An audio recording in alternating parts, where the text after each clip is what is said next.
ปราสาทមេបុណ្យលិចឬហៅប្រាសាទមេបុណ្យខាងលិចហ្នឹងគឺកំពុងតែជួសជុលការចាប់ដើមជួសជុលនេះអស់រយៈពេលជាង10ឆ្នាំហើយប្រមាណជា13ឆ្នាំកន្លងមកហើយការចូលទៅទស្សនាផ្ទាល់ចិត្តគៀកហ្នឹងក៏គេមិនអនុញ្ញាតដែរដោយកំពុងតែការសាងសង់ជាងក្រែងលោមានគ្រោះថ្នាក់ដោយប្រការណាមួយត្រូវបានហាមឃាត់មិនឲ្យចូលទៅមើលនៅកណ្ដាលកោះ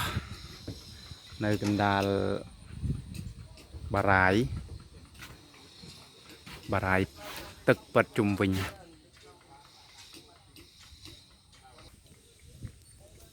បារាយទឹកបារាយខាងនោះភូមិគេរស់នៅធម្មតា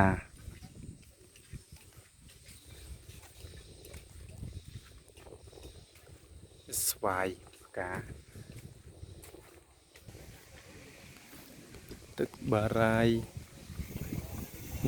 កណូតស្មាច់ទឹកស្មាច់